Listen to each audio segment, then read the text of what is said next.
जब बच्चे छोटे होते हैं तो जन्म के साथ ही, जैसा कि हम आईसीयू की बात कर रहे हैं, तो आईसीयू में जाने के बाद बच्चे पूरी तरीके से ठीक हो सकते हैं या फिर उसके बाद किसी तरह की समस्याएं भी हो सकती हैं?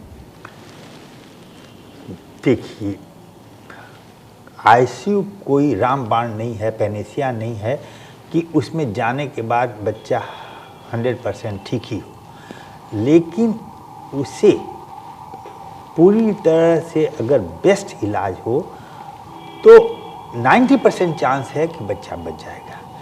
लेकिन बच्चे की डिपेंड करता है बच्चे को किस तरह का, अगर बनावटी गड़बड़ हो, बच्चा अगर ऐसा है कि एक हम लोग कहते हैं क्रिटिकल कंजेनाइटल हार्ट डिजीज, जिसमें बच्चा इतना गंभीर रहता है कि हम लोग ऑक्सीजन देकर भी उसका ऑक्सीजन लेवल नहीं मेंटेन कर सकते, उस समय इमीडिएट उसका ऑपरेशन करना जरूरी होता है, जो हमारे बिहार में क्रिटिकल कंजेनाइटल हार्ट डिजीज के ऑपरेशन की व्यवस्था नहीं है, जिससे कि हम लोगों को बाहर भेजने की ज़रूरत पड़ती है। वह बहुत गंभीर होता है, बाहर भेजना भी मुश्किल हो जाता है। इस तरह हमारा ये कहना है कि कंजेनाइटल जो गहन चिकित्सा है उससे हमें बहुत सपोर्ट मिलता है। और आपको बता दें, जैसे पहले था कि हम लोग 1 केजी के कम के बच्चे को समझते थे कि बच्चा नहीं बचेगा, लेकिन अभी की व्यवस्था में 500 ग्राम के बच्चे भी बचते हैं और 800 ग्राम के बच्चे बहुत अच्छी तरह से बचते हैं।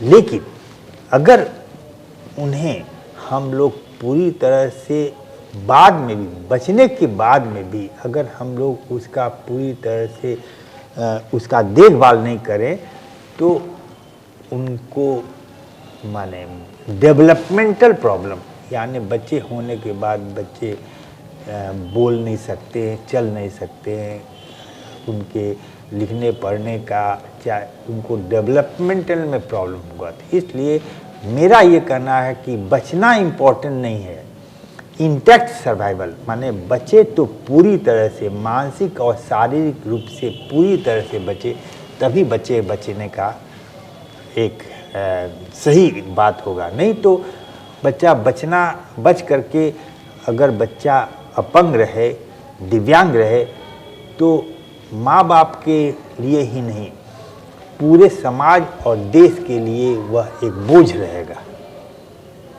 इसलिए मैं कहूँगा कि हम लोग जब भी इसमें करें, बचने के बाद हम लोगों को पूरा ध्यान देना चाहिए और समय समय पे हम लोग उसका ध्यान दें।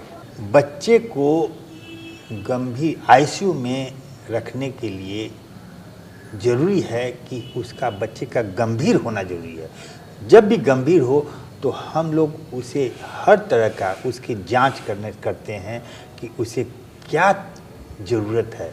और सेप्टिसीमिया, जब जैसे मैंने कहा, इन्फेक्शन बहुत ही गंभीर बीमारी है और इसमें हम लोगों को पता नहीं चलता है कि बच्चा को सेप्टिसीमिया इन्फेक्शन है कि नहीं, क्योंकि बच्चा जब रहता है तो सबसे गलत माँ बाप को कन्फ्यूज़न होता है कि बच्चा रो नहीं रहा है, बच्चा सो रहा है और बच्चा दूध कम पी रहा है। तो जो स्मार्ट माँ रहती है वो समझती है मेरा दूध क्यों नहीं पी रहा है, तो वो घबराती है।